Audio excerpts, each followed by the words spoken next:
Okay, we're ready.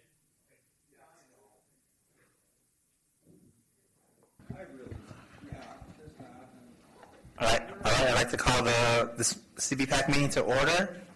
Actually, before we begin, can we start with a roll call here? We start on my left. Oh, sorry. Bill Pinkham, County BPAC. Joanna Pollock-Wicktek. Suzanne Wilson in for Sean Dugan with East Bay Parks. Greg Hitt, City of Orinda and SWAT. Ole Olson. Who am I representing? Transpac? Plan. Okay, yeah, of course, Plan. PAC. Plan. Who cares? Paul Reinders, City of Pittsburgh, and Transplant. Robert Sarmiento, Contra Costa County. James Hincamp, City of Lafayette staff, SWAT. Eric Hughes, City of Pleasant Hill staff, Transpac. All right, thank you. All right, we'll go to item number 2, public comment. Any members of the public here to comment? All right, see no members of the public. We'll go to item 3, approval of the minutes, the approved CBPAC minutes of February 5th, 2018. Move approval. All right, okay, I have a motion by James and a second by, okay, all in favor? Aye. All right. That item passes. We'll go to item 4, review the comments received on public review draft countywide bike and ped plan. Thank you. This is my item. Let me start my PowerPoint. Come on, wake up. It helps if you turn it on. Okay, first let me go a bit, you know this all, how we got here. This is what we heard on the original public outreach that we did last year. Bike was big, walking was pretty big, lanes better, Walnut and Creek are also big. There were a lot of Walnut Creek responses. Kids, trails, drivers, safer, etc. We put out 2 reports. One was the strategic white paper that we took out to the RTPC tax to try to get their response. And the other was a state of walking and bicycling in Contra Costa.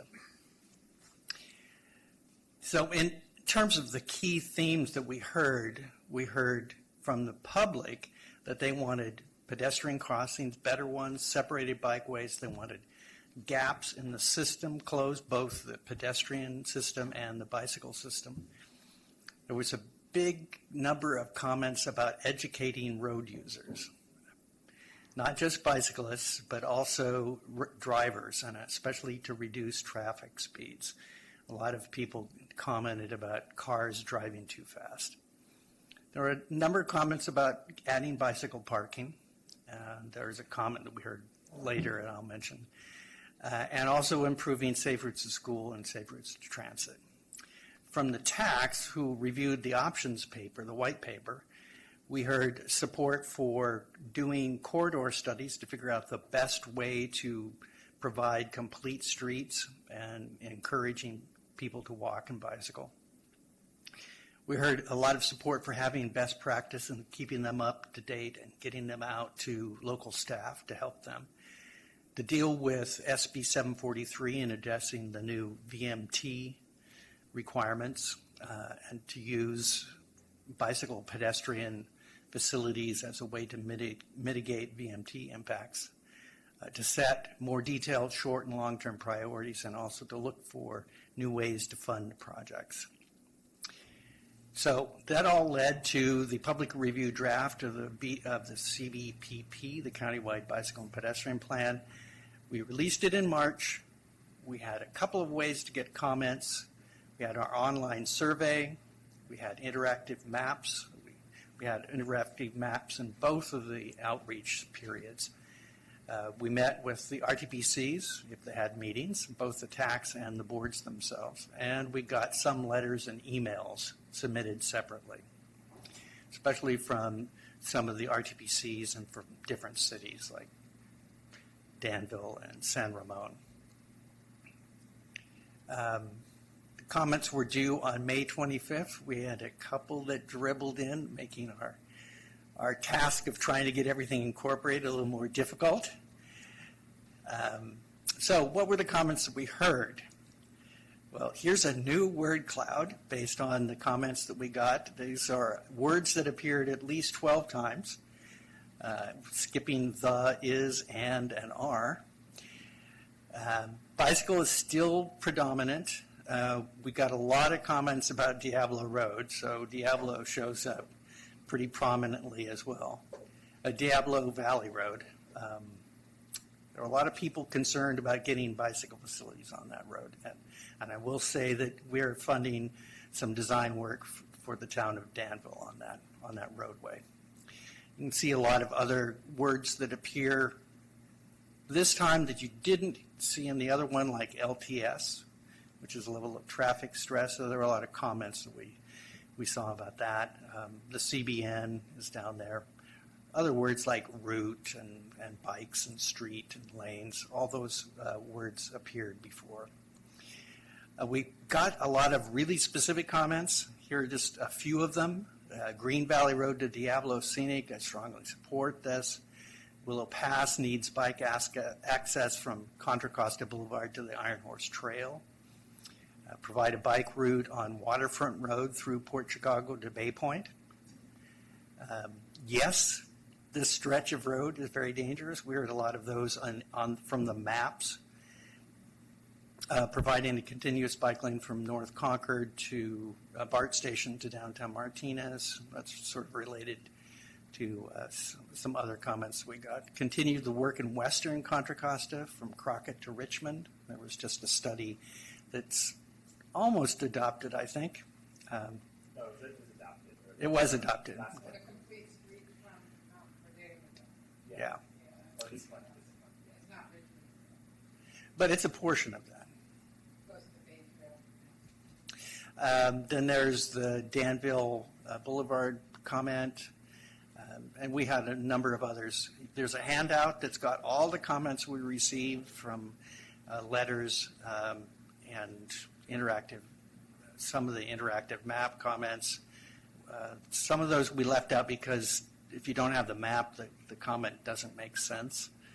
We've got comments from letters, and the sources of the comments are also listed in the handout. This is what showed up on the pedestrian priority map. Some are comments on particular areas. Add them, don't add them, take them off. And then similarly from the Countywide Bikeway Network. The one across Mount Diablo didn't have a comment, so I'm not exactly sure what they were talking about. There's one for Marsh Creek. Some of these are very schematic, as you can tell. Some of them are very small little connections, one on Willow Pass, lots of little connections for Bay Point, for example. So what are some of the themes that we heard? One, there were a lot of comments about beefing up the policies and discussion about pedestrian needs and the facilities that would need to be provided to encourage people to walk and bicycle and to make it safer for them to do so. There were a lot of questions about what the level of traffic stress methodology is, what facilities are associated with which levels. There were a lot of questions about contextual design and how you get bicycle or pedestrian facilities on a roadway that has fairly limited rights of way, and that make sure that they work within the community's character. There were also questions about what are the plan's priorities, and we tried to deal with that.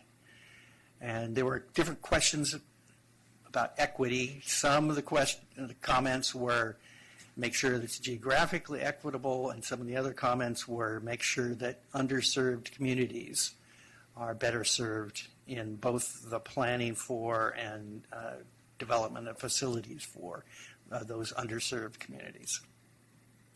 There are a couple of one-off comments.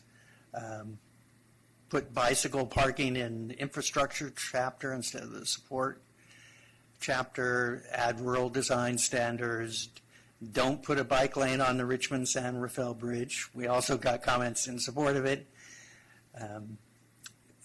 What is linear regression and elasticity? We need to define those so that people understand. And another interesting one was to work with the school districts to make walking to school more possible. And there's one school district was pointed out, they have a lot of charter schools, magnet schools, which requires parents to drive their kids to those schools because you live in, say, one community, but the school's 5 miles away in another community. That makes walking to school or biking to school for a kid pretty difficult. And that's the end of my presentation. Are there any questions about what comments we heard and any themes? Oh, Bill? I saw a comment in the packet that was sent us that may become, I don't know, may become important. Somebody mentioned that there was no mention of the use of scooters and skateboards. Now, as we all probably know, that's become a big issue in San Francisco. It may well happen here in some of the maybe the larger towns. I don't know if we're going to become the County Bicycle, Pedestrian, and Scooter Committee, but I think we ought to, put that on the burner anyway. That maybe it's something we have to deal with. We did get one or two comments about that. We did, I don't think Megan's going to touch on this particular comment, but we did add some mention about scooters. We already had something about electric assist bicycles, which is another thing that had gotten mentioned a few times. That was already in the plan. So we did add a few things about scooters. Greg? I saw a comment on bike parking, and I also saw, I think, at least one comment on theft, that theft is an issue. Are we looking at, or I'm not sure how we're responding, but does that include secure bike parking and whether we have enough secure bike parking, especially at transit locations where people might be using it to locking their bike up and transferring to transit? There already was something in the support programs section of the plan about bike parking. The comment that we got was about that it's really part of infrastructure and should be considered part of infrastructure. We thought that it is built, it is a thing that gets built, but it's not built like bike lanes or separated bikeways or Class 1 trails are built. They're on separate rights-of-way. Bike parking is something that gets built often on private property or at stations that are similar to things like end of trip facilities like showers. So we decided to leave it in the support section. I think we tweaked it a little bit to make it a little stronger. But if you look in the plan in the support chapter, it's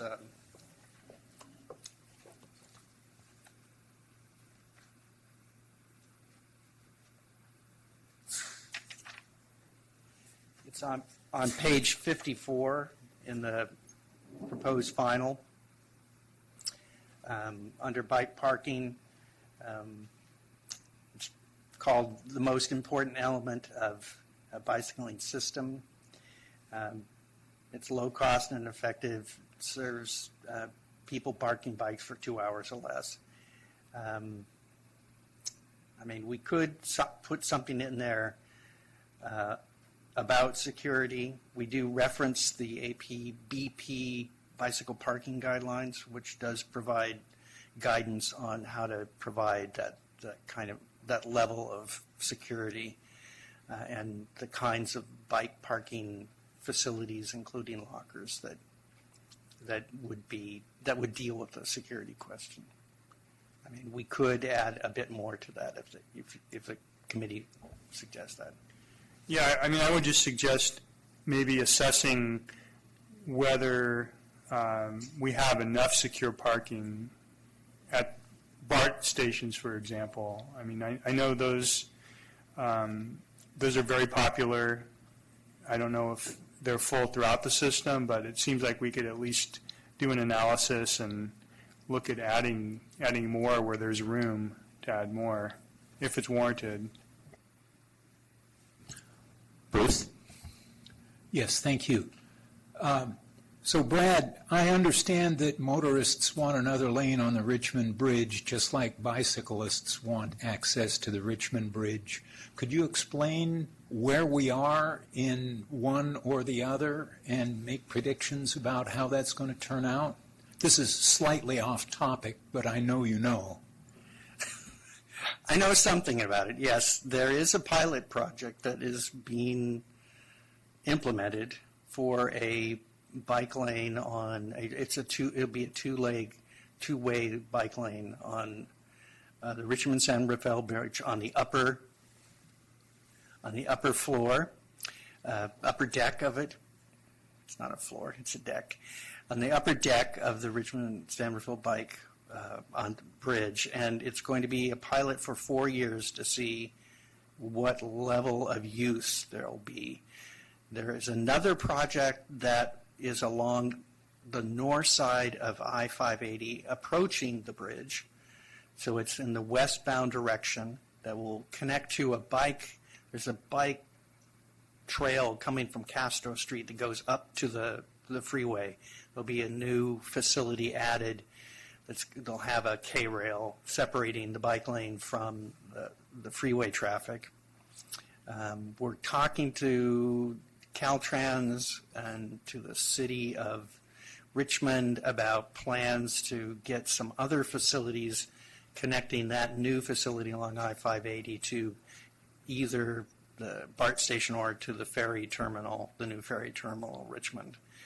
There are a number of plans. There are going to be a number of applications for funding, and so we don't want to overload whoever the funding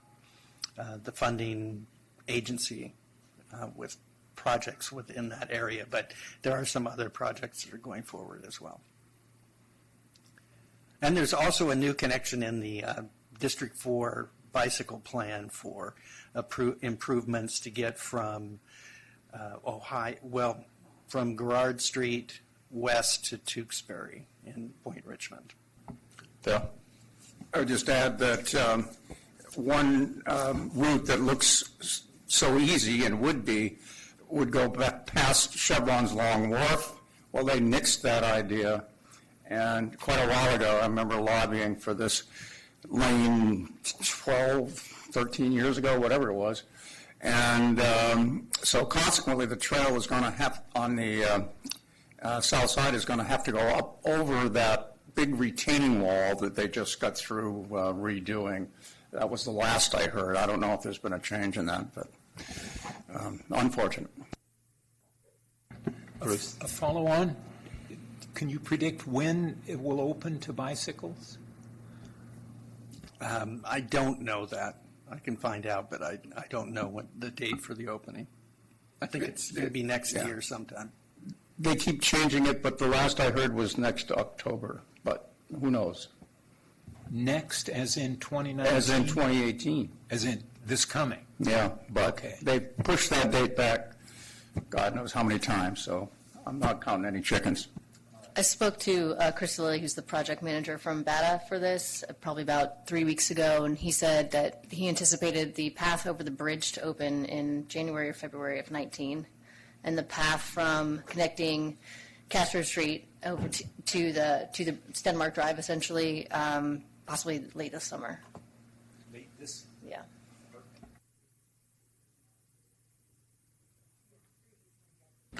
All right, James?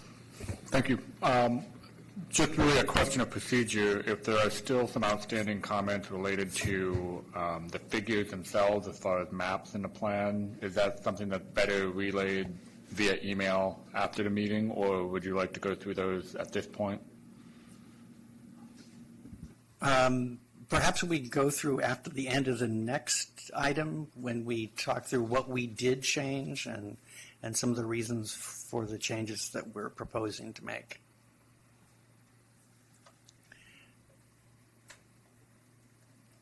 Are there other comments about the comments about the comments? Eric? Question, Brad. Is there any comments from the public generally about bike share? I know that's kind of an evolving topic. There was really just about one comment, and it was a negative comment about bike share, especially dockless bike share, about bikes, Lime bikes in particular, showing up all over the place. Mm-hmm. But it was really the only comment on bike share that we got. Actually, just to follow up on that, was there a specific area that that comment was? Like, If I remember correctly, it was about El Cerrito, because El Cerrito has been working with Lime Bike, and they've put Lime bikes throughout the city. And this particular person didn't like it. all right, thank you. Bill, and then you had a comment, and then Bruce. Just that at the last TAC meeting there was a presentation about that from a gentleman from El Cerrito.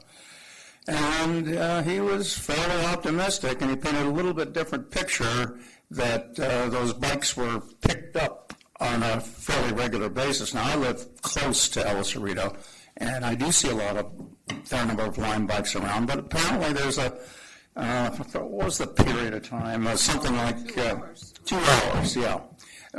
And they went and collected them. So there are a lot of good arguments for them, I think, but inevitably, they're going to be on sidewalks and people's lawns, and there's going to be that reaction against them. But I don't know. Maybe his point was that he was hoping for at least an East Bay wide system, and then it wouldn't be quite so foreign to people and might smooth it over. I don't know. But the general move seems to be more toward the Lime bikes than the dock bikes, because you got to have a dock every so often. And well, anyway. Yeah, I would just like to add to that, maybe a comment is, I obviously agree that in this, especially in this Central County area, more suburban, things are more spread out. Dock was probably, from a practical standpoint, is more practical for the user standpoint. Although from I grew up in other parts of the world which was a lot more dense. The dock system is definitely more easier to control, more organized, but to make it effective, you need to have a consistent company in a larger area with enough, compatible docks to make it practical. And with this many companies, even, I know for Pleasant Hill, we've been approached by 2 or 3 different dockless companies. I mean, it's chaotic. There's no uniformity, and there's no, and especially for a dock system, it's not going to work in that aspect, unless you're doing round trips, rentals, which usually that's not how people work. So that's the challenge I think we're all faced.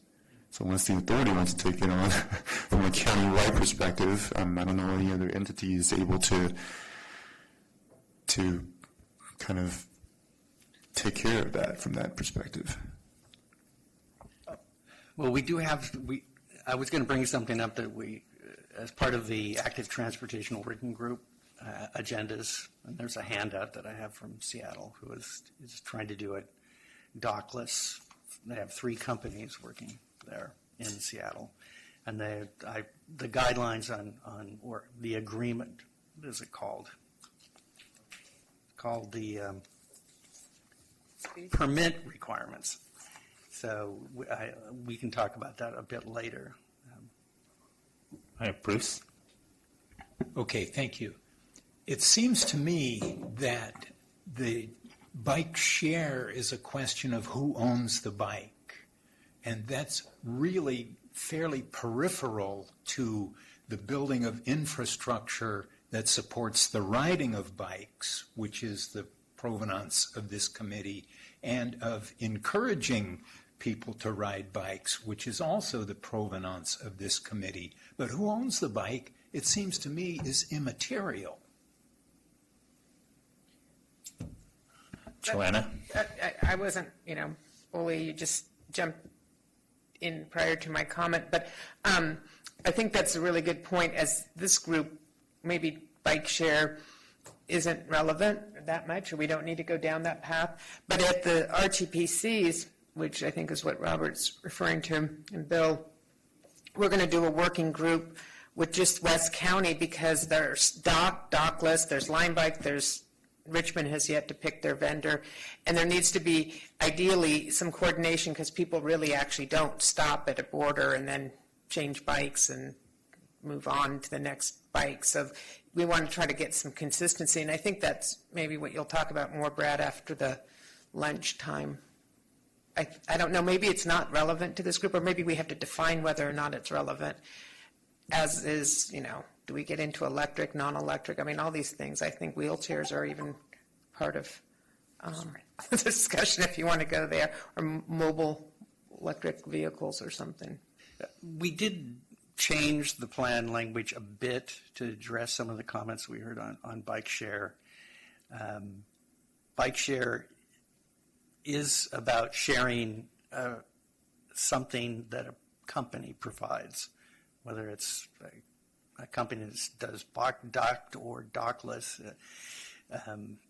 The ownership arrangement is the same, but you could say that by providing easily available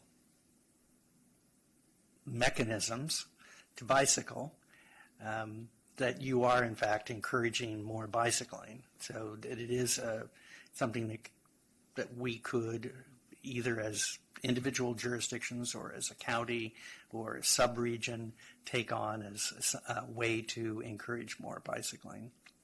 Though Eric has a good point about different approaches to bike share might be better in different kinds of communities. A denser community might be better served by a docked system where there are particular places to put the bicycles. You don't have to deal with the conflicts on sidewalks that you see with dockless systems.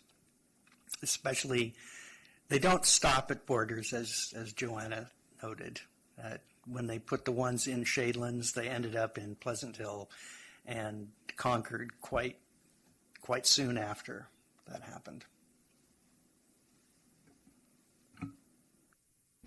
All right, any other comments to the Countywide Bike Ped Plan? All right, Bruce? Yeah, I'm a little concerned about the overarching emphasis on encouraging people ages 8 to 80 to ride bicycles and reducing the emphasis on a complete network that allows somebody who is riding a bicycle to get to where they need to go, whether it's a low-stress route or not. Most of the time, it's moderate stress, at least, to get to the BART station. I do not want to see entities justify not building moderate stress bicycle facilities to the BART station because it's not a low stress facility, throwing their arms in the air and walking away. We need a completed network more than we need low stress. And I'm concerned that we're going to remove our funding emphasis away from completing the network to making it low stress. And I'm not saying low stress is bad, but if low stress doesn't lead to where the bicyclist wants to go, we're not going to get people using bicycles for transportation. You made that comment before we put together the public review draft. We tried to incorporate that a bit. We did incorporate that if there are interim improvements that need to be made to make it a bit safer, even if it doesn't get to LTS 1 or 2, that's okay. The priorities, as we'll get to later, I try not to step on Megan's toes too much. We did add more on priorities, and the priorities aren't so much on low stress, but on completing the networks that are shown. And there's an emphasis on the CBN, on the pedestrian priority areas, but that doesn't mean you can't get projects made and funded in other parts of the communities that we're here to serve.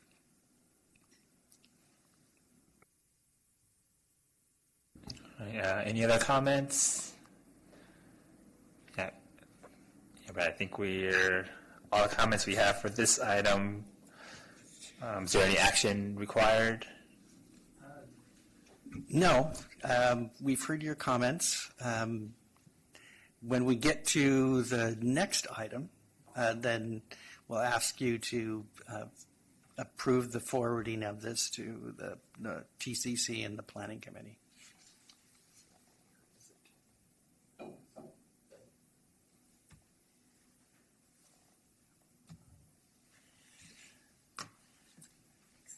And I will turn over the clicker to Megan, and she'll go through some of the major changes that we've made to the plan. Good morning, everybody. Thank you, Brad. So the goal of my presentation is to take some of these high-level comments and show how we translated them into actual updates to the plan over the course of the past couple weeks. So just a reminder, timeline where we are on the project. This is at the very tail end, so kind of the final edits based on the public input and input from all of you, which then will be going into environmental as the next step.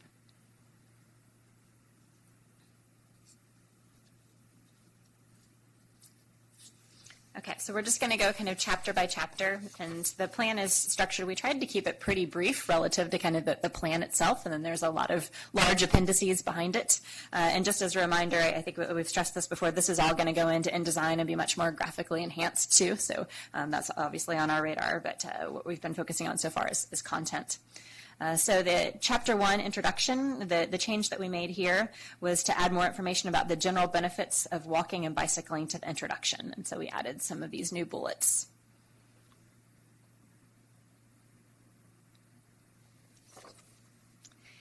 In Chapter 3, we received feedback that the strategies were a bit too detailed and kind of went into a bit more of an implementation type of language rather than goals and higher level perspective. And so what we tried to do is to make them more generic in Chapter 3, and anything that went into specific action items and specific recommendations was moved into the implementation chapters. This helped to make sure that we weren't being redundant in our language as well. As Brad mentioned, one of the major pieces of feedback we received was that the plan was pretty bike heavy, both in terms of the level of detail that was provided on the bike side versus the pedestrian side, and really just kind of in terms of the number of pages that was allocated to bikes versus pedestrians. So we definitely took that into account and tried to add quite a bit more focus on pedestrian facilities through this round of edits. That included adding a new existing challenges section and pointing out that one of the reasons why there is less volume of a focus on pedestrians is because of the limited data on walking and pedestrian facilities. We added a description of what a good pedestrian network would be, moved the planning for pedestrians and designing pedestrian facilities section up and expanded it with more graphics and more detail, and then significantly updated the definition and the maps for the pedestrian priority areas, which is the next slide here. So this was quite a bit of the feedback that we received just relative to these being consistent with expectations for what should be defined as a PPA countywide. And so we added some new criteria. This included adding if it was within a 1/2 mile of a major transit stop, 1/4 mile of a public school, and within 500 feet of any of collision where you've had the top 10 within the county. So the top 10% of collision clustering within the county kind of got an extra point as well.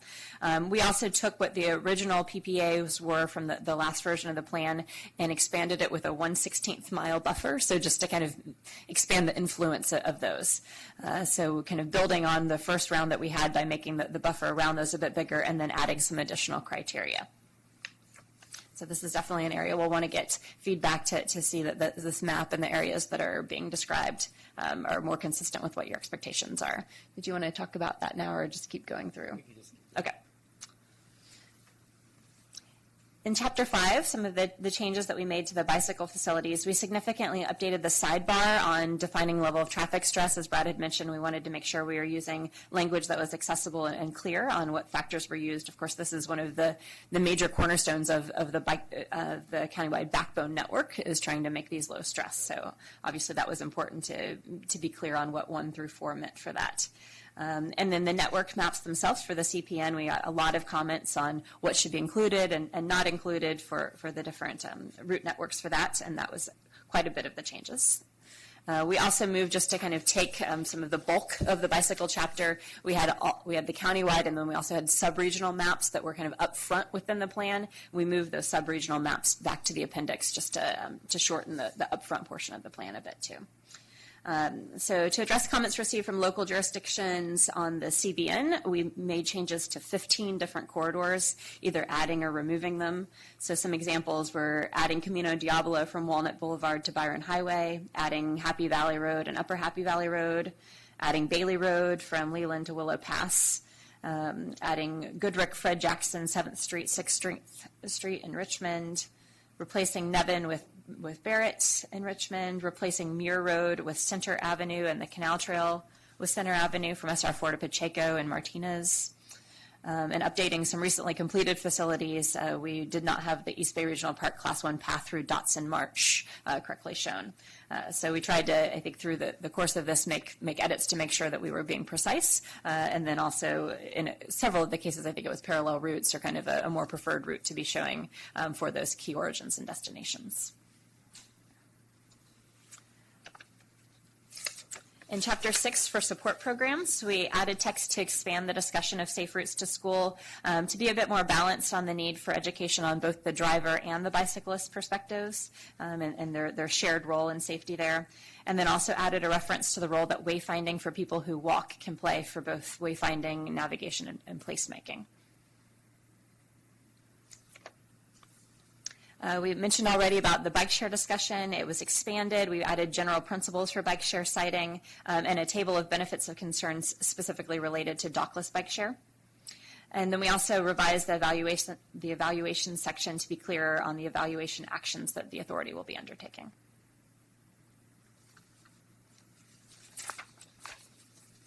For Chapter 7 on funding, we added a new section on setting priorities. That had been a feedback we received that we wanted to be more clear on kind of how this plan would be used relative to putting funding towards projects that would be included within the plan. So it does clarify that projects that are on the CBN or on the PPA will be given priority, but that those are not the only projects that can be funded. The criteria that has been in use in the past for Measure J funding is still in place as well. We also significantly reworked the implementation actions to respond to, as I mentioned earlier, we had taken some of the vision and the goals and strategies chapter and made those more generic. So some of the specific actions from those moved here into this section as well. An example of that is overcome across barriers connections. We moved that from the vision, goals, and strategies into an implementation strategy here. We also added more information to the technical assistance action related to curbside management and safe routes to schools, so 2 topics that had been present in the white paper and that we wanted to make sure we're getting enough focus on the implementation here. And then all of the costs needed to be updated as we had updated the project lists. In addition, we took projects out that were not strictly bicycle, pedestrian, or safe routes to school, and this did reduce the total cost significantly. However, there's still a substantial shortfall. And then in Appendix C for best practices, We had received a lot of comments about wanting to make sure that the context and context sensitivity was clarified, and so we added a new section that combined pedestrian and bicycle best practices and also discusses the contextual design and some of the kind of national design standards and language around context sensitivity. And also added in a new reference to the small town and rural areas best practices that Federal Highway has recently released. So that's it for an overview of the changes and how we kind of translated the comments that we received into actual edits to the plan itself. And I'd be happy to take any questions or comments. Paul? Oh, thank you. Being a city traffic engineer, I get a lot of requests for marked crosswalks, especially on arterials. I'm concerned because, as you know, they give a false sense of security to a pedestrian. I like what we've written in the pedestrian section. I was just wondering if we could maybe include that statement somewhere that, although they're very appropriate, marked crosswalks are very appropriate where you have the demand and you have adequate warning to the driver, but there are certainly locations where a marked crosswalk simply is not the appropriate improvement. So I was wondering if we could slip that in there, that sometimes a marked crosswalk alone will give a pedestrian a false sense of security. Thank you. So there's some new federal guidance that just came out in January. It's in the process of being updated because it didn't include the rectangular rapid flashing beacon, because at the time that was when it had been rescinded. But it basically takes There's a year study that happened in 2000 that looked at marked versus unmarked crosswalks and kind of goes into that matrix that you're talking about of that the number of lanes and the speed and the volume matter relative to whether you can have a marked crosswalk alone or you need to do more. So the new guidance that came out in January says when you need to do more, this is what you should do, and is much more prescriptive on kind of the types of devices that should go kind of into the contextual situation you find yourself in. And so we have included reference to that new federal guidance in the best practices. I guess I would prefer, rather than using the phrase false sense of security, what the challenge I think that always comes into play in this topic is not kind of giving permission to do nothing, right? So that sometimes these can be kind of misused in a way to say, okay, well, we just shouldn't provide crosswalks in those trickier situations, as opposed to saying we need to do more. And I think sometimes that phrase has been used as a kind of a reason that some jurisdictions will then not provide crossings in places where there is a strong demand for that. So hopefully the new federal guidance is something that can kind of help clarify that decision-making process. You were going to say something else, too? I think it's interesting that you said it's not to use guidance, or not to use the difficulties of having marked crosswalks to not do anything. Mm-hmm. It sort of gets back to Oli's comment about just focusing entirely on low stress as a way to give people an out on not doing anything until you can do something big. And it is possible that we could add something and be a little more, give more examples of how the guidance would work. In a way, it's a bit like what we added to the sidebar on level of traffic stress method, where we had the different levels and the kinds of facilities that would be required for those different levels. And we could do something like that that'd be complementary or analogous to what we did for that LTS sidebar. Because crosswalks are very important for pedestrians. Marked crosswalks.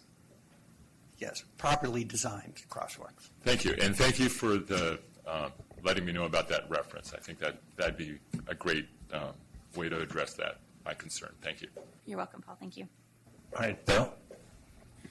You went fairly quickly over how you prioritize funding in our bike plan, in Richmond's bike plan, for example. We have already evaluated the various streets and crosswalks and bike lanes and so on, give them certain priority. But of course, for the cities, the key thing is the funding. You mentioned PPAs quickly.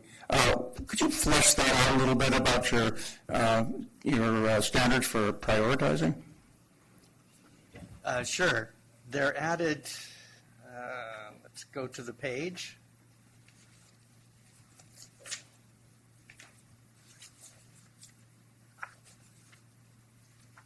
Went past it.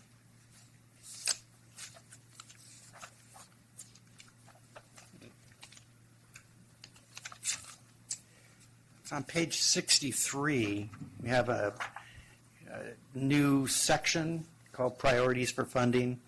It builds on what was in the 2009 plan, which itself built on what was in the 2003 plan. It's very similar. It has the same criteria that include destination served, improved connectivity, range and number of users, transit ridership, matching funds, latent demand, feasibility, and local and policy support.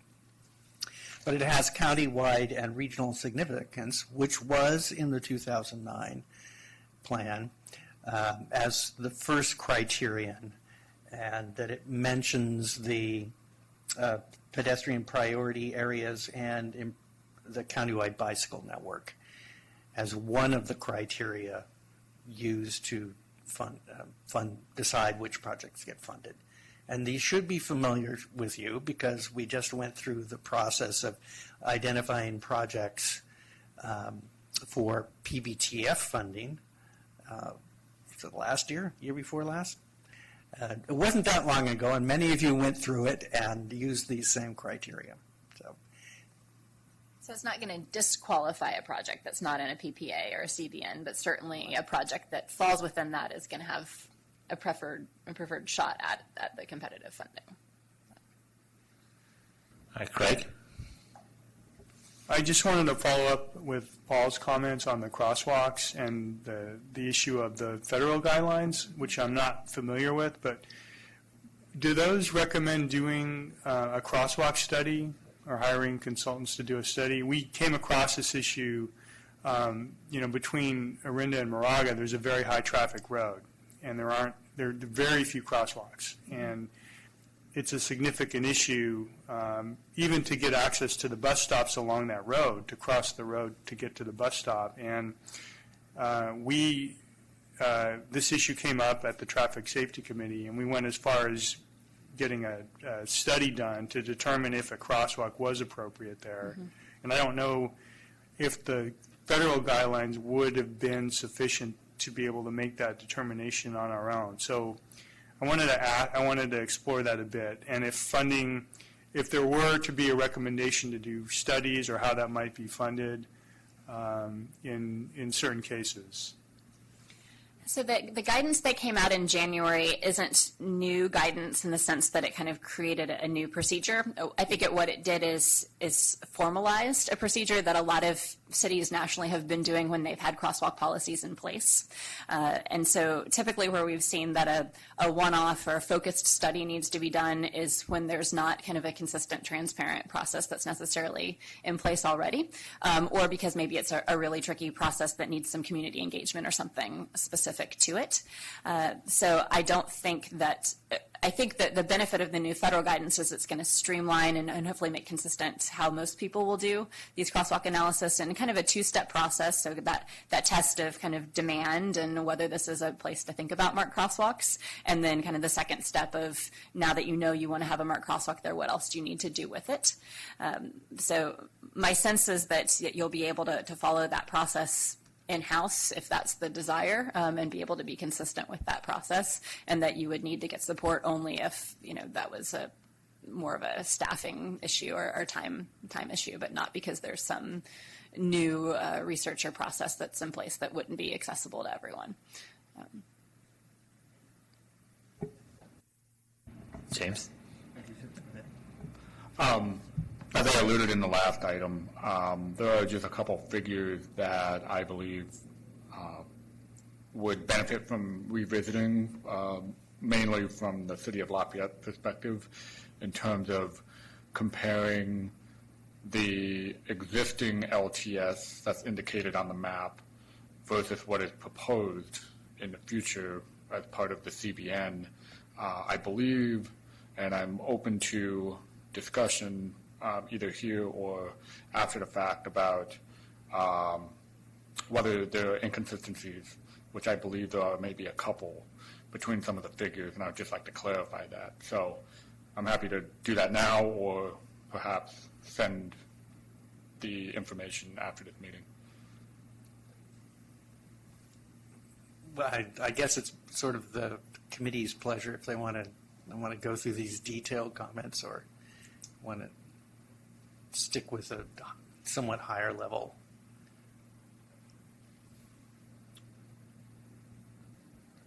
We're open to having your detailed comments, and then we can revisit the. It sounds like they're technical comments about whether something is existing LTS 3 or 4. That sort of thing. That's the essence of it, and in essence, I would say that there are a couple streets in the downtown area that I believe merit a different LTS classification now, and then in the future, we are expected to, based on some recently adopted downtown congestion reduction plan, to upgrade significantly to something that's more than just even LTS 2, such as a Class 1 or Class 4.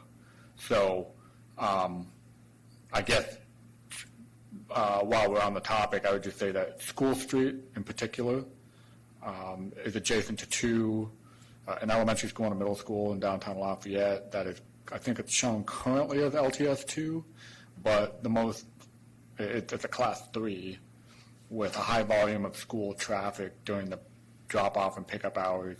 So I question whether that it really merits that that high of a classification. And in the future, we certainly expect to, and it's in our downtown congestion plan, we expect to advance that to an LTS 1 with a 10-foot minimum pathway, assuming that we acquire the funding. And the same would be across Moraga Road. It would basically be a linear connection on Brook Street. We hope to essentially achieve a similar effect going from what is today, I think, a class LTS 3 perhaps, because it's a Class 3, and perhaps achieving LTS 1 in the future. Those are two off the top of my head that I have, and I, in my notes, So your concern is that School and Brook are being shown as 2s, and you think that they're they're more currently being appropriately shown as 3s? 2s, and I think that is overly optimistic at the moment. And then in the future, I believe, well, I know that the map shows in the future it will still be a 2, and I believe that it is worth planning for LTS 1 because it's a strategy that's adopted in city plans, recently adopted. And I think actually that's really the extent of my comments at this point. Brad, Meg, I just want to follow up on James' comment. Yeah, see, that's one of the comments I have from the county as well. We submitted, a list of, originally submitted a list of changes we wanted to make to the maps, and we submitted a follow-up with a number of changes that were not made. And that's what I'm curious about, like, if we have an opportunity to look at the, our updated comment list to you and compare it to the latest, or to this version of the plan, of the maps for this plan. Is that a possibility?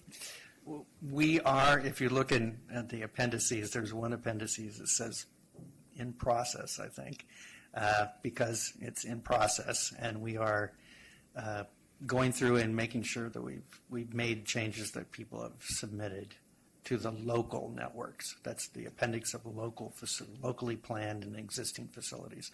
So we are going through and making those changes, and it'll be part of the plan that we submit to the planning committee, and they meet on July 11th. Their normal meeting date would have been July 4th, so they're not going to meet that day. So it'll be the 11th, and there should be. I'm not sure if the draft will come out on the 3rd or on the 5th, but one of those 2 days. And if there are still changes, then let us know. All right, thank you. Eric, you had a comment? Trying to remember what the comment was. Sorry. I guess one general comment, and it kind of goes back to, it kind of elaborates on the crosswalk, but just generally, maybe just additional language in there, just generally about traffic control devices. I know a lot of times when I, turning on the traffic engineering hat, I mean, a lot of times when I speak to residents about what they kind of want to see, the perceived safety, level of safety for pedestrian standpoint, I mean, they always seem like they always want to request for traffic signals, like the safest thing on the planet or something. But our statistics is not supportive of that. And I've known a lot of agencies, if you really look at where all the pedestrians or even bicycle-related accidents are located, it's actually at traffic signals. And it's one of those things where I think it's a little bit more than just engineering. It's almost human psychology part of it play into it, because once you put a traffic control device into play, pedestrians or cyclists tend to not look for vehicles anymore, and that's usually in my opinion, the number one deterrence for safety factors. Versus some of the locations where, I know in Pleasant Hill, we have perceived safety concerns and there is no crosswalks, but people have to cross at that location. You look back 10 years, not a single collision, and yet you got a lot of phone calls, but not a collision history to back it up. And mostly because they're so careful crossing that, that's the number one deterrence, right? So I think just, we don't have to read that detail, but just some kind of wording in there saying that, installing these devices does not guarantee a safer crossing. It's intended to reinforce the facilities and the caution that should already be taking place. And if used in that context, it will be safer in theory. But if people treat it as in lieu of common sense or defensive walking and so forth, things can still happen, and statistics are showing that it does happen. So that's one comment. And second comment is kind of going back to the displays. I know you earlier, Megan, you talked about comments potentially for the PPAs. Do you want those now or later on, kind of like soon after your meeting in an email? That's fine. Either. Okay. Well, I can just kind of verbally just go through just two locations in Pleasant Hill specifically, and I can follow up with a drawing. One is near the Diablo Valley College area. There's currently a PPA identified. I just think it needs to be expanded a little bit further. We do have 3 schools next to each other, including College Park, Diablo Valley College, and Valley View Middle School, and that whole area is, that's very high pedestrian oriented, and they actually cross between the campuses. So right now the southern limit is to Goffler Road. I think it should be expanded down to Viking Drive, which is the next parallel street down, if not even down to Civic Drive. So that's one comment. And the second comment is near Oak Park and Patterson on the south side of town. I mean, we have a high concentration of commercial and school traffic there.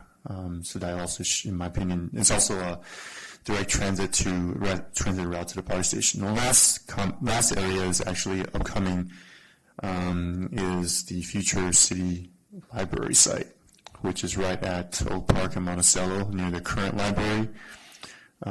So looking forward, that whole area is going to be not just a new library, but you have the middle school there with a lot of ped use right next to the East Bay Mud Trail, which it's already got a lot of use. Plus, we're going to build new Rec and Park ball fields. So it's just a conglomerate of young neighborhood-based pedestrian destinations and bicycle destinations. It's currently not there, but we know in the next 3 years it will be. Mm-hmm. So I just probably want to incorporate that area. So, yep. All right, Bruce?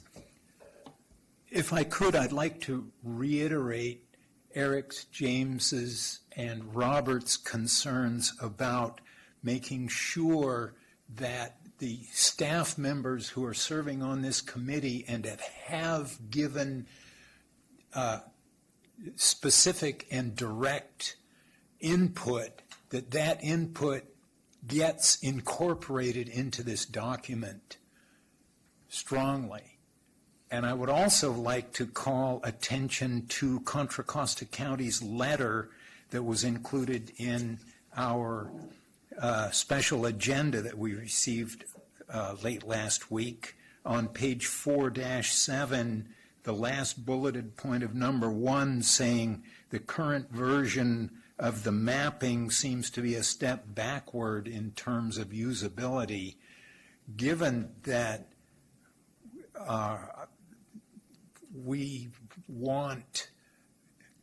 given that computers are moving forward every day, we certainly don't want to step backwards. So I think this is a big red light for a concern.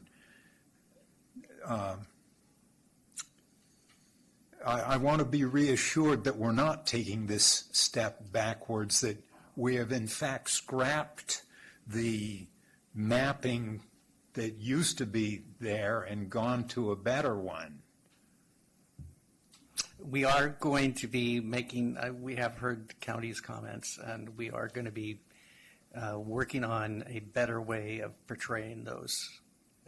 Not the countywide maps, because they're for a particular purpose, but the maps that will probably go back to something like the old, whether it's the 2009 or the 2003 approach. 2003 was an atlas and took the county and just broke it into chunks, rectangles. The 2009 was jurisdiction by jurisdiction, which the county didn't like particularly because it broke up, since it covers the whole county and all the unincorporated areas, wasn't quite as useful to the county. But we're going to do one of the two approaches, and it will be easier to read and have more detail on it. Yeah, okay. I don't have them now, so I can't. They are, but Fair and Pierce is working on them. Okay, this is a major concern. This is a big part of this plan, and here we are less than a month before we're going to adopt it, and we're talking about making major changes. So this member of this committee is concerned. I just want to say real quick, thanks, Bruce. Yeah, that was going to be the other, I guess, major county comment was just on the maps. But thanks. It's good to hear that you're going to make some changes to make it, I guess, to not take a step backwards, I guess. So thank you. Bill? Much more minor point, but just out of curiosity, did you pay any attention to bike loops? I know that's a relatively low priority for some cities, but I can tell you that in the Richmond Annex, El Cerrillo area, that it sure is a pleasure to use them on San Pablo Avenue and some other busy streets. Berkeley does a good job too. And despite the fact that some people say, well, they work sometimes, I don't think that's really true. They work pretty well for long periods of time. So have you thought about that at all, or included that in your analysis? It seems like it should be. I mean, there's statewide legislation around it too. I think the question is just relative to kind of proactively going and upgrading it. We can scan through and make sure if there's not a strong statement in there that we add one. As a follow-on to Bill's comment, it seems to me more important that the side streets be able to trigger the traffic signal, because the arterial is going to have enough cars on it, so it seems to me we don't have to worry. Although it's fun to be able to balance over that line, but the side streets are the guys that wait and wait and wait. I was thinking particularly of left turns sometimes off the main direction. Yeah, left turns. Clearance intervals, I think, are related to that too. I think that we need to be making sure that topography is really taken into account for that. So we can revise to make sure it says something like that too. There's some new technology. We could also make a reference to that relative to detection and the ability to be a bit more flexible, that if somebody does get trapped in the middle of the intersection, that there can be some detection to be able to resolve that at places where that's needed as a countermeasure. So we can revisit that. Thank you. Yeah, I would just kind of just comment on that as well. I understand that bike loops are kind of people go to sometimes, but a lot of times, I would just say generally speaking, bike detections. Because I know in Pleasant Hill, we use video cameras in lieu of bike loops, which a lot of times it's a lot more affordable, given depending on the number of lanes that we're dealing with. It's much more flexible as well. You can draw it in, different locations as you see fit, versus loops are just more defined. But just doesn't have to me, it doesn't have to be specifically bike loops, but just adequate bike detection, whatever the technology may be. Well put. Thank you. Any other comments? Okay,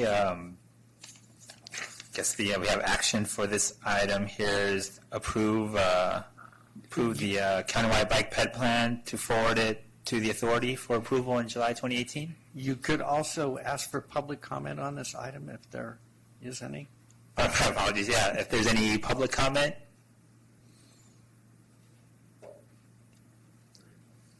Hearing none, if to have a motion.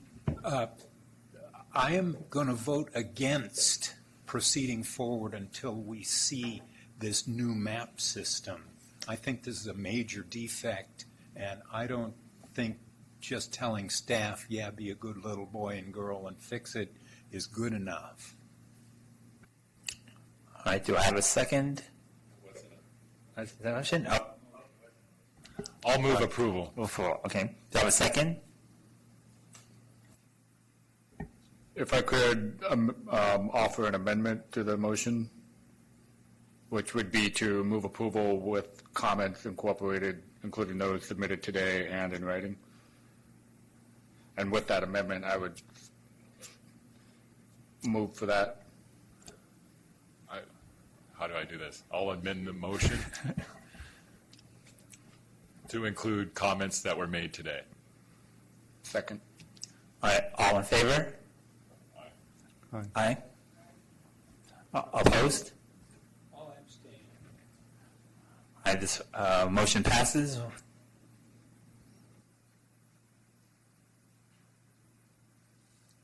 Thank you. Thank you. We can eat now. All right, we'll adjourn to after lunch to item 7.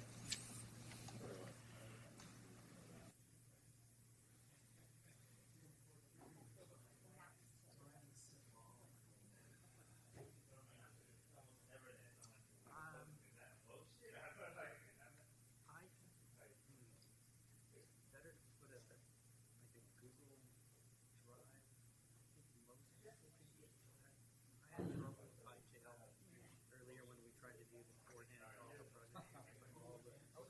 the applications up there, I thought it was great, and there were a whole bunch of people. It's like a Google Drive folder. Just for that. Have you and Eleanor already talked about the wording change? I talked to her a bit about it. The idea of the name of old applications, like still buy them. Yeah, where you have a grid cell and you Right. zoom in and the grid cell is just for that. And there's a little bit of overlap, and I think this way, our GIS has got some kind of atlas macro that you can use to do it.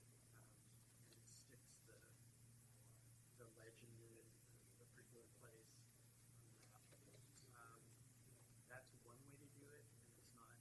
All right, great. Well, then just me those, all the. Here's the jurisdiction. Anybody want to focus on that? Yeah, and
issue with the atlas format is that you kind of get some, there's kind of. No, that's great. I just better one. I would think, especially the ones that are wider. Well, we did. The city level. You've got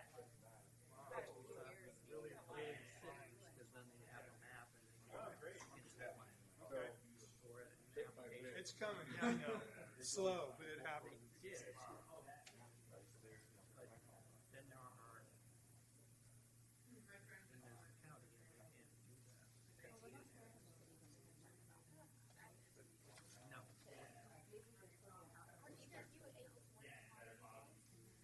That would work too.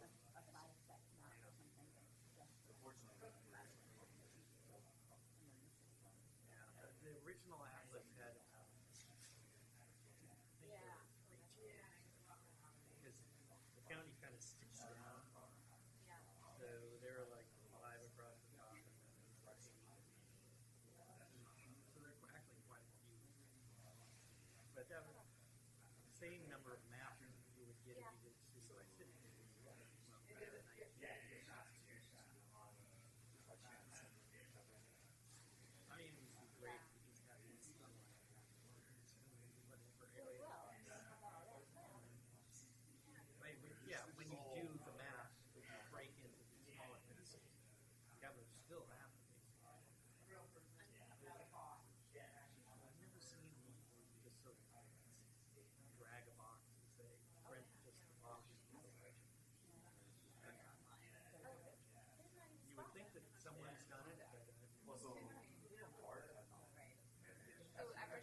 say that the best practices are really pretty common.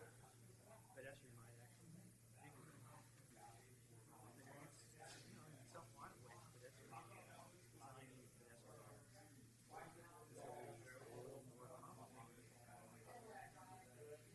We will talk a bit about the other comments, Vision Zero, that's how you design Eric's comment. No, Paul's comment, Mark crosswalk, Eric's comment. That signals don't always make any sense. That sort of fits into that whole vision zero. For people to assume that people will screw up. I'm going to need Shahan had a presentation. But other than that, it was a reasonable presentation from the graphics.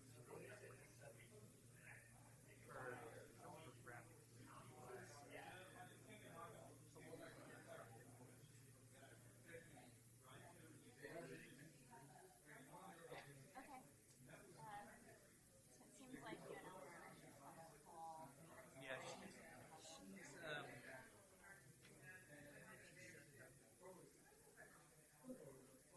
set one up, and I can't remember what it is. It might be next week anyway. Yeah, I think it is. She and I are going to talk tomorrow, so I will come Friday. Okay. And if there's anything extra, Yeah, I just need to get it on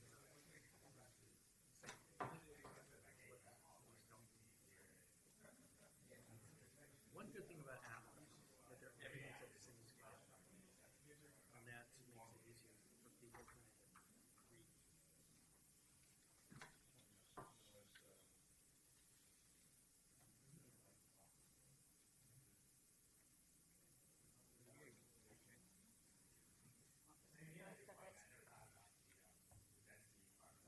Skip my sandwich.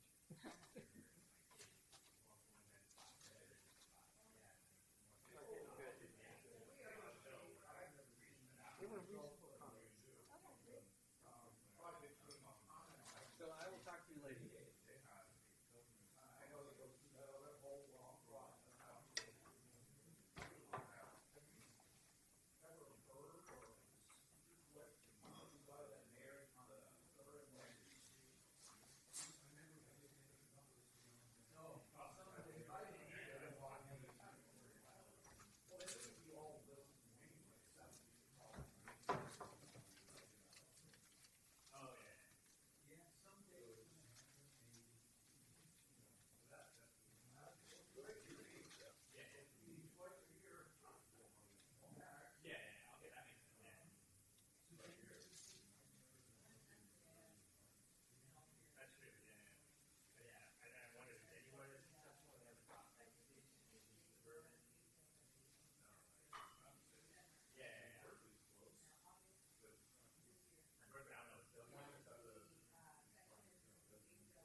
You can be more forceful.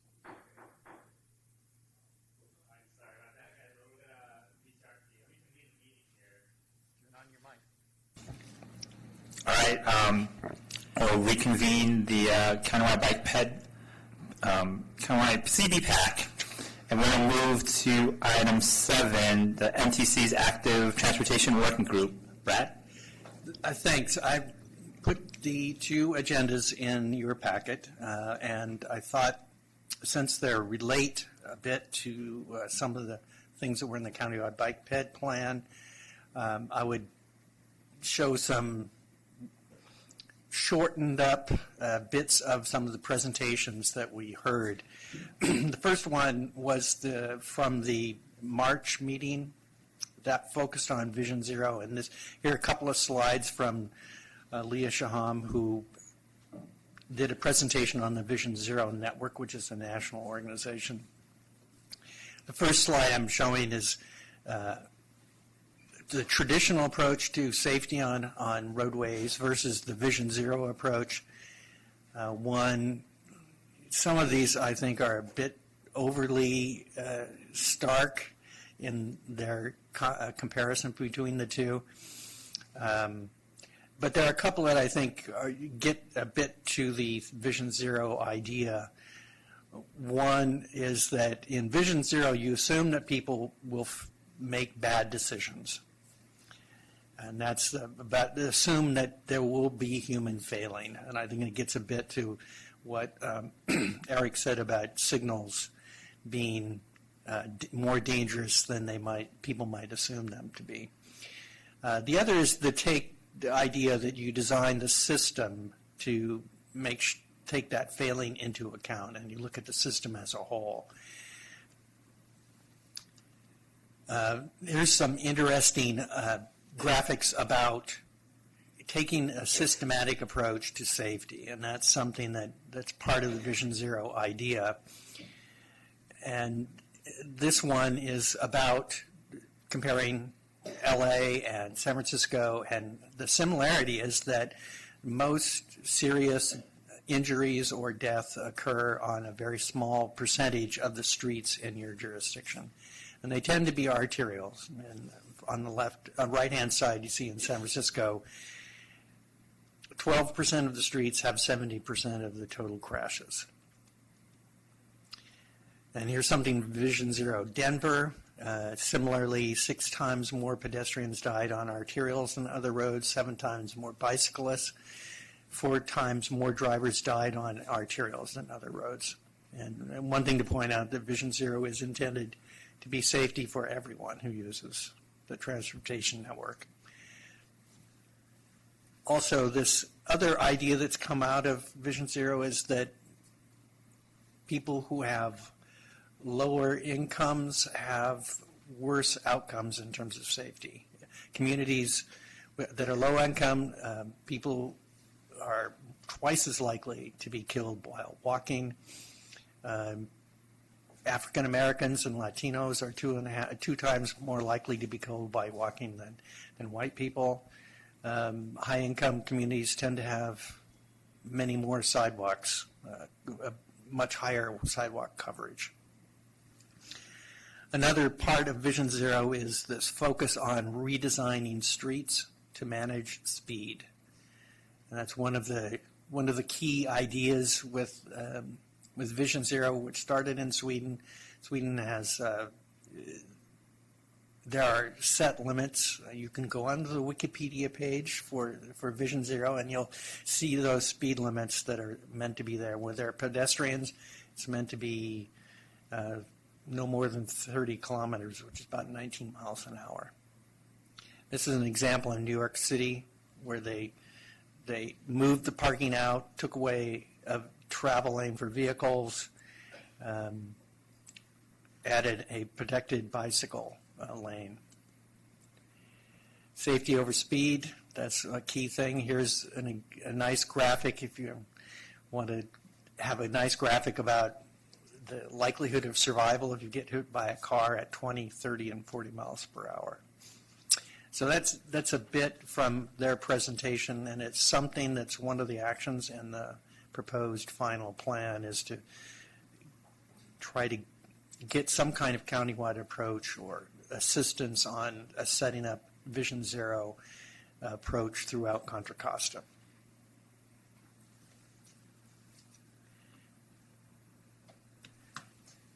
The next one I wanted to mention is about bike share, because bike share is something that was mentioned earlier. One of the, I mentioned that Seattle has got a dockless bike share approach to bike share in that city, and I have as part of one of the handouts the bike share permit requirements that came out within about the last month. I think it was, it says June 30th, but that's of last year. They're actually doing some more work on this. If you go to the Seattle DOT website on bike share, they have a sort of trimmed down version of this, but they're looking at making sure that the complaints that they're getting, just like communities in Walnut Creek, El Cerrito, Concord, Pleasant Hill, they're all getting comment from people about bikes being left in odd places. And this is Seattle's attempt to address that. There were 2 other things at that meeting that was last month. One is this, oh, come on. This is not my preferred version of PDF. There it is. This is something that San Francisco is doing. This is one of the things that doesn't always get done, is to look at what happens when you build something and you don't check up on what effect it's had. And San Francisco has put into an evaluation program for the improvements that they make. It's a basic process. The steps are not going to be surprising. You have a plan to evaluate it. You collect data both before and after. You analyze the data, and then you report back. That's not very surprising. They have particular goals, and they use the goals to come up with this, which is their evaluation matrix. They have the goals. They have the metrics that they used, in this case, collisions, driver yielding behavior, turning volumes, etc. How they collect it, the locations they collect it in, when they collect it, when they did collect it, and then the findings. And then they communicate the findings with these 2-page handouts about what happened. This is one of a particular project at 9th Street and Division in, I'm not sure what area it is. It's sort of near Potrero, but it's between Potrero and Mission and by the Design Center. It's a little confusing for driving through, I will say, but it apparently has improved driver yielding and to pedestrian. One of the problems that they found was that it did these good things. Drivers approaching the bicycle yielded more often. Pedestrians turning at speeds that are below the speed limit. And bicyclists and pedestrians are more comfortable. But there's still some problems. Vehicles tended to block the bike lanes and crosswalks. So that was something that I thought might be interesting to this, especially to the staff people here. Let me see. Close that. Similarly, in Boston, they're starting, this is a pilot program, and it's about the pedestrian report card assessment. And it's basically looking at intersection roadway segments and trying to find out how suitable the design for those intersections and segments are for pedestrians. So they have these various goals and measures to see how well those goals are being met in the locations. For capacity, whether there's a sidewalk, whether there are opportunities to cross, how wide the walkways are, how long the pedestrians have to wait at the intersections, whether there are curb ramps, and there are a number of other ones. And then they weight them. There's waiting for, this is the roadway weights, and then there are the pedestrian weights. This is their example is this road in Medfield, a place I'd never heard of, but somewhere in the greater Boston area. And they looked at that and they graded the intersection on these various categories, including transportation equity, and came up with a score. And these are the detailed ones.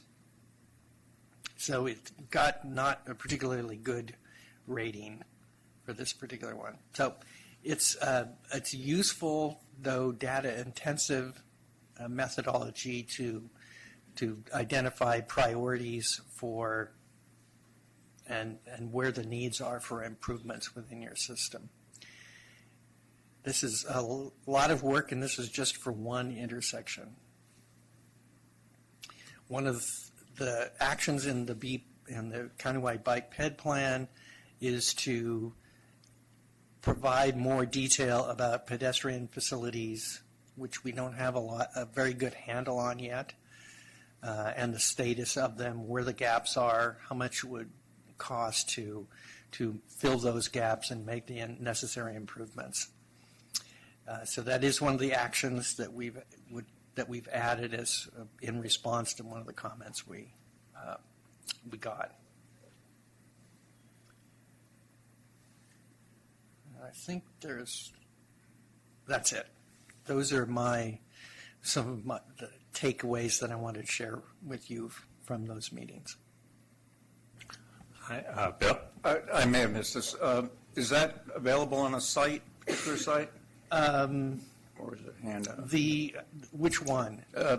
Your presentation, this PowerPoint. The Boston one? Yeah, well, actually, the whole thing, is that one packet or? The Vision Zero Network, no, I downloaded some parts of it. The Vision Zero Network does have a website, so if you want some information on that, a lot of the slides are on the website in different locations. San Francisco MTA does have their, it's not that they don't have the presentation, but they do have some of the results on their websites too. Those two-page handouts on the results of some of the improvements. I haven't looked for the actual methodology, though. Boston does have a paper on their methodology and the results of their pilot work on that.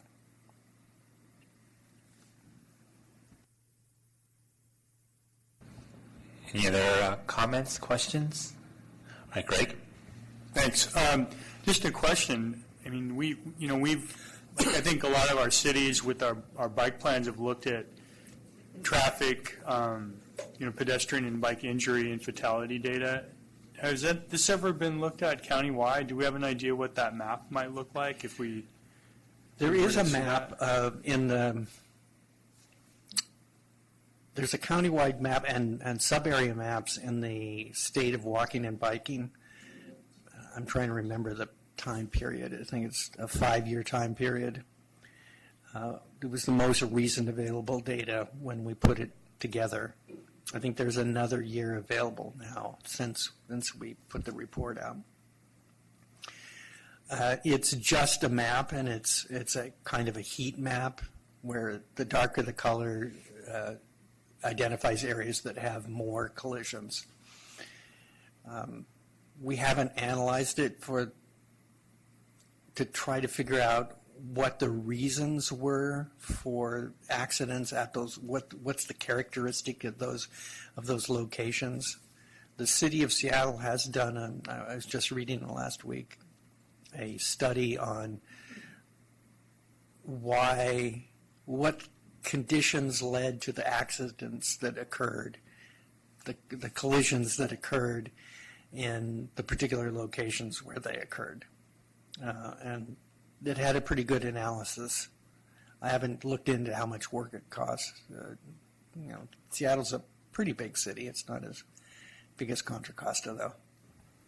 Well, it's a whole different type of city, but I was just there, speaking of bikes, people, collision.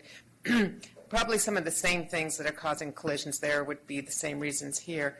They had sidewalk, I believe, bike lane, and then Uber vehicle parking staging area, Lyft and Uber.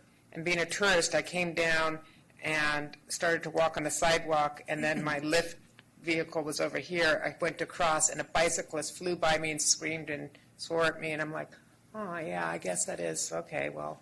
So, same everywhere where you're going to find people not knowing what they're doing. Yes.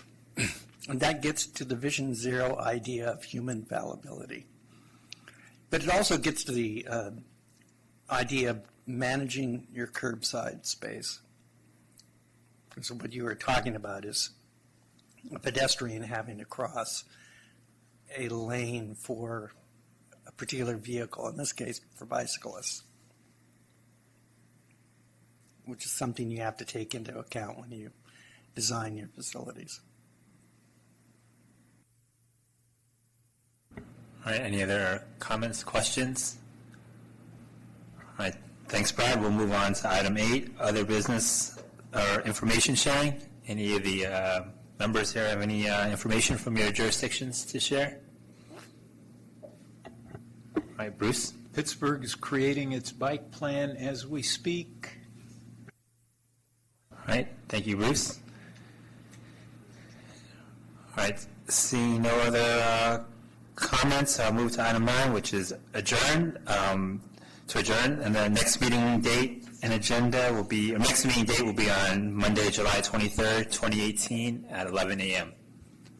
All right, thank you.